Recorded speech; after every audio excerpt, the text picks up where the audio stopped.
once you don't experience any form of violence, any form of insurgents in any state, and you are able to maintain a kind of decorum and peace, it is very easy to apply the principle of coercion in moving the country forward.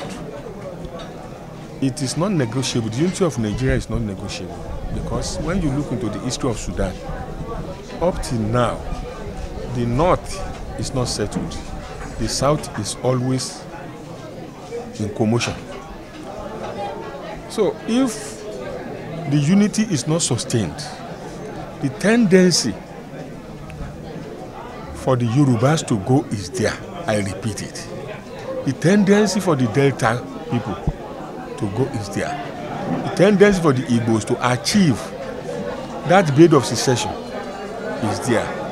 It is only when the federal government is able to do the needful through the provisions of of basic amenities and functional infrastructures. And we must all run away from hate speech.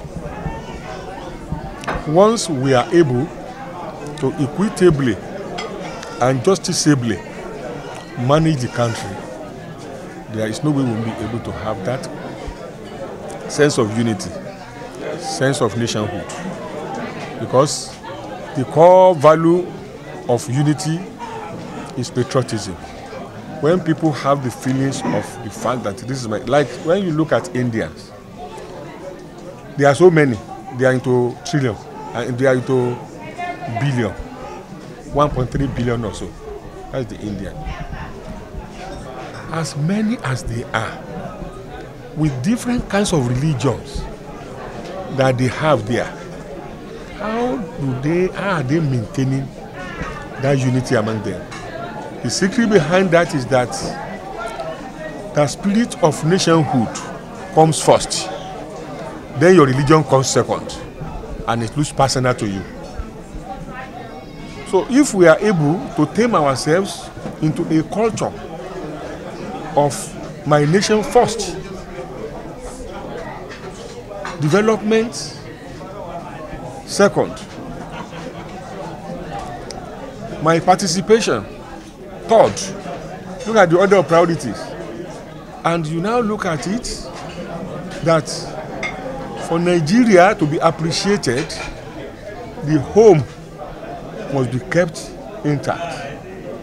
When we have peace in Nigeria, you will attract a lot of foreign investors, and even people from within as investors will be ready to stake their money.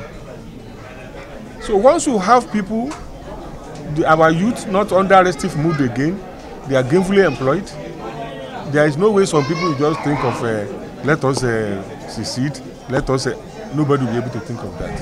And that is why I said that this particular present government we are having is going to be the pillar upon which our unity, the faith of our unity, rests. So they cannot afford to fail, and they need to work towards it. It's highly imperative, it's highly important. Sir, you describe home as an institution where we train our children to be able to meet up the etiquette of nations, moral value. How are we going to use home to correct the numerous challenges we are having around it? First and foremost, the core value of integrity, honesty, trust, transparency, accountability, love lies with the home. But children cannot imbibe all this except they are able to use their parents as role model, which means good parenting lies in the fact that the parents must be role model in virtues. We need to sensitize every home now on the need for parents to concentrate on their children's right upbringing So once they were conscious of that, since they are our children, and we know that when you talk of legacy, they are going to be at the receiving end. And when you talk of the period of gerontology, by the time you are of age, these people are going to be your pillar of support. So everybody will be able to really go into good parenting. Because what obtains as of now is poor parenting. Parents do not have time for their children as of now. These are the areas which we need to correct. It's an aberration. So it is the core, because when you talk of one is a minister, one is a commissioner, one is a president, each one of them comes from home. It's from the home you produce the future leaders. So if they are badly cultured, then the future will not be well with us. So if the home is the bedrock, so we need to really sensitize all parents now. Yes, sir. We have change in administration in Oyo State now. We have another party taking the mantle of leadership. Where do you see Oyo State in the next 4 years? We need to be very cautious. Seyi Makinde, the Excellency, happened to be a good personality of note. And it is through him, that we are able to resuscitate emergence of the PDP. Unfortunately, he will now be moving along various different forces, of which religion happens to be one of them. Seyi Makinde is not governor of the Christians. He's not governor of the Muslims.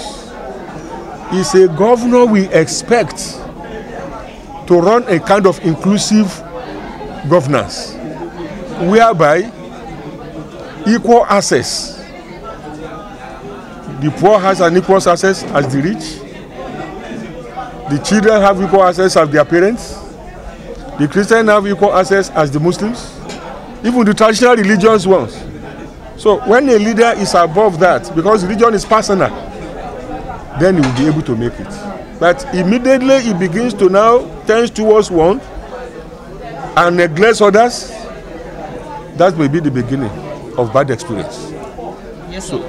Recently, the Christian Association of Nigeria decried the presence of President Muhammadu Buhari amongst the Organization of Islamic Corporations. How do you describe? We have been in Organization of Islamic OIC. We've been there since now. Even during the time of Babangida, during the time of any government. Even Obasanjo used to attend it. As a Christian, Obasanjo is always very inquisitive. He wants to know what we are really going there. It is only Obasanjo that can tell us that what they do there is bad or not. But the core of the OIC is purely on economic, even less of political. It's purely economic. It's not about even religion. Because they are after how they can interact and use a kind of legitimate means of promoting business, promoting economy. So that's just it. But here, the Muslims are impatient, the Christians are impatient. And they are always at the throat of each other. And I don't know why. So, if we cannot separate spirituality from social pursuit, then we'll be muddling things up, and before you know it, you'll be causing problem. Nobody and no group can Islamize this particular country. Nobody, no group can Christianize this particular country. Even within the fold of Christianity or Islam, how many of them are good Christians? How many of them are good Muslims? How many of us in Nigeria are scripture compliant? If you say you are a media man, you know what you must pass through before they regard you as a journalist. Not just because I'm able to write something and I'm now one of you. So if you want to be a Christian, the Bible is there. The criteria to be a good Christian is there. If you want to be a good Muslim, the criteria to be a good Muslim is in the Quran. So it is all these areas we need to look into, not just a kind of politically colored article of a disturbance, which people are now giving us. Nigeria and the masses of the country must not be used as pawns in the hands of the politicians again. He has every right, as the leader of this country, to really look into OIC. If Israel is floating anything today, and we know it's of economic value to us, we are bound to really join them. Even when you look at United Nations, all religions conglomerate there to decide on the affairs of mankind. So please don't let us listen to all those people who knows next to nothing except to hide under politics to destroy religion. That is it. Talk about inclusiveness in what would be your advice to the president as regards the appointment of people in terms of competence and in terms of administration? It's unfortunate that long ago you have murdered merit, and that is why you are putting square holes in you are putting square pegs in round holes in Nigeria. For example, I've commented several times that Fashola is so good. He turned around everything in Lagos, but that is a political and his experience as a lawyer. He was able to do that. But when you now put him under works, housing, and power, that is technology by excellence. How can a lawyer turn around things like that? So these are the kind of things we need to avoid. Fashola, on his merit, is one of the greatest assets we have in the country. When such a thing happened during the time of Bola Age, I told the PDP government then that how do you now put a lawyer in an environment of technology? And they changed it within 2 weeks. That's why he was deployed to become the Attorney General of the Federation. So these people must have listening ears. We have a lot of environmentalists, scientists, a lot of technical engineers in the country who can really fix appropriate positions. So the same thing is with respect to other areas. Let us put square hole in the square peg in square holes.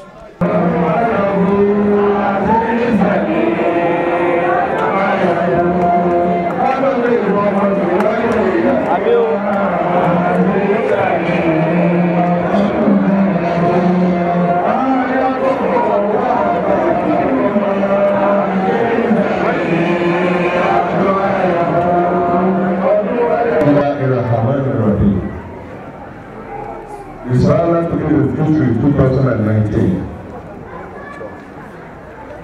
Rekia to hukumatis Amir. Itu kalau hukumatis jadi asnai sehari Ramadan wami. Ya sehari rahmat. Baraka wa salamat. Ditasyihi man قد فسادت لهذا يجوز الحكومة تخفيف ومنطقية وحمية تجهيزه اجتماع بشارة وتجاهد في حالة سلامة وأمن وتقدير في هذا المجلس. أيضا يجوز تربية أجزاء وضعيفين في هذه دولة جديدة بغير شفاء الجولة individual individual message 2019 promotes inclusive government, inclusive society in Nigeria. That's why the ceremony in the month of Ramadan, May 29, which means 24 Ramadan 1400 for the newly emerging government in Nigeria is expected to be fruitful and functional enough. to correct the mistakes of the past government. Ramadan provided a deepening environment of God's mercy for business and inspirational energy, of information of adherence, for us to transform together the environment of good culture from fraud to acts of indiscipline. The new government, therefore, at the states, federal and the 774 local government levels must sense relief through adequate provision of basic amenities and functional infrastructures to generate employment, peace and development for a well-secured society where justice, equity, for a well-secured society where justice, equity will reign supreme. Let the affluent opportunity of peaceful transition ensure a secure and safe Nigeria of sustainable development without friction. Nigeria deserves a good government that will promote inclusive society, where matters concerning women and people with disabilities are equally given attention accordingly. Happy Eid al-Fitr. Ìjọba orí kò lórí là ń fẹ́ lórílẹ̀-èdè yìí o. Ìjọba títún tààbúrà fún ìwà Ramadan ní 29-24 Ramadan ọdún òní. Wọ́n gbọ́dọ̀ kó àkóyawọ́ pẹ̀lú àṣeyọrí nítorí nínú àsìkò ìbùkún ìdàlúkẹ́sì àti iṣẹ́ agbára ọlọ́run ní ayẹyẹ náà wáyé.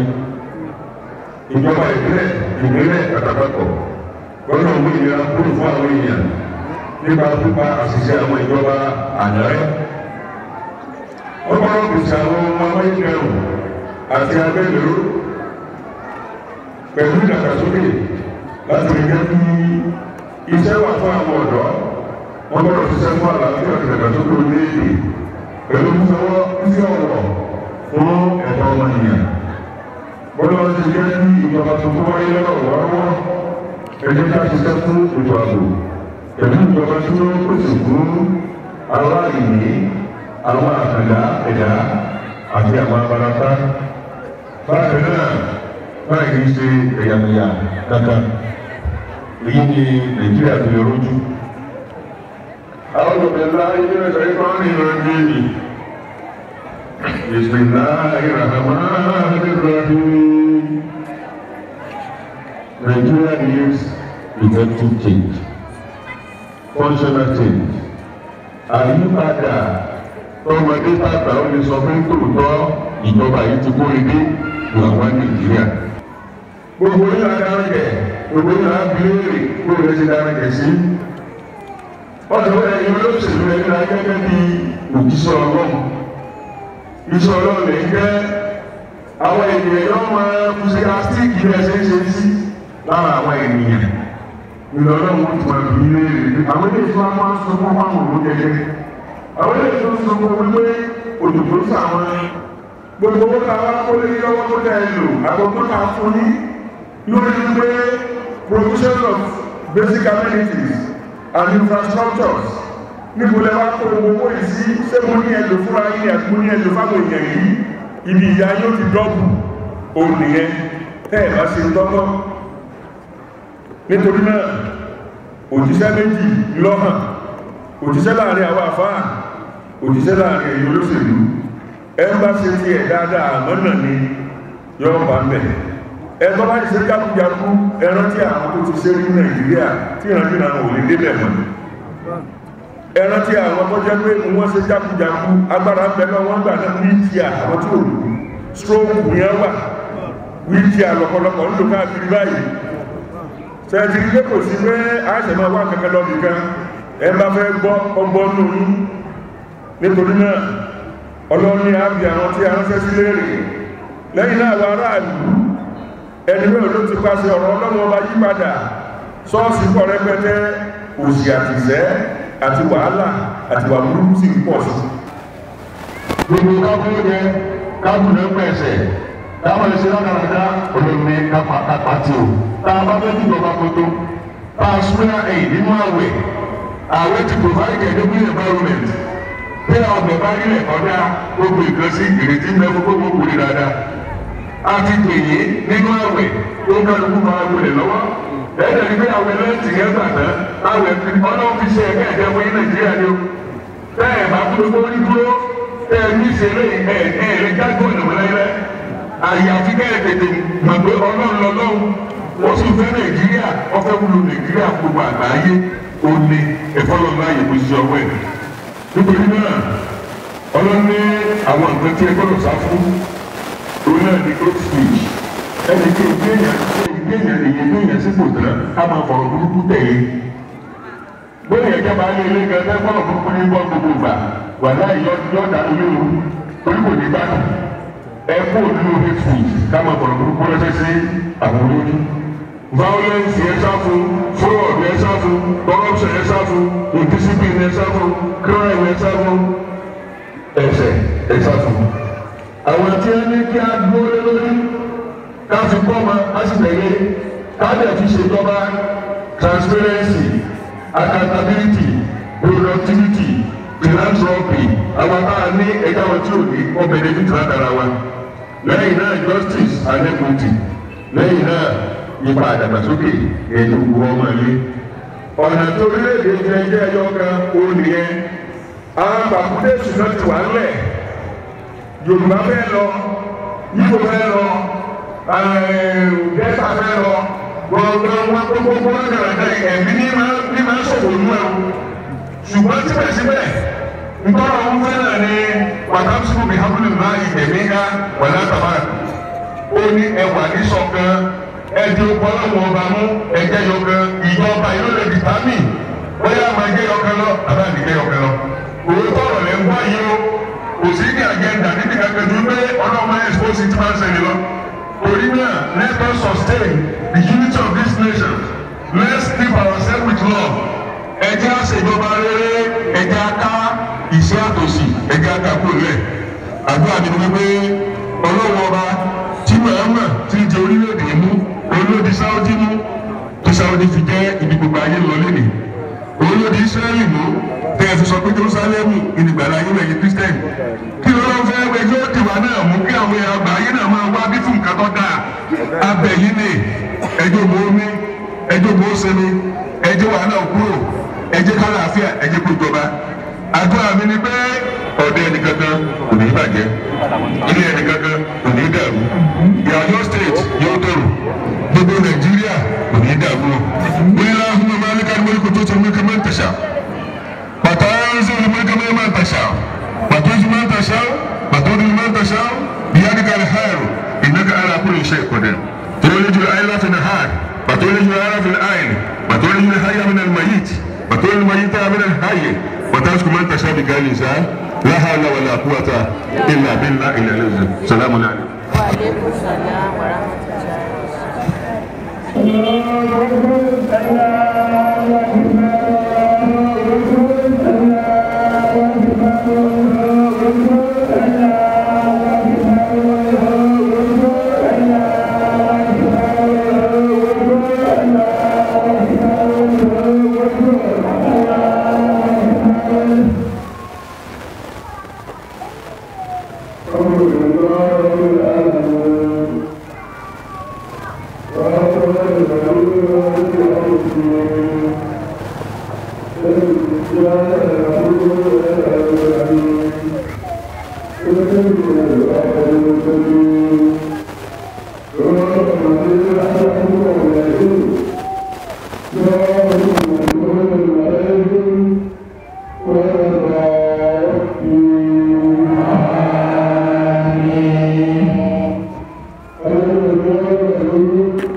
هو الأول والآخر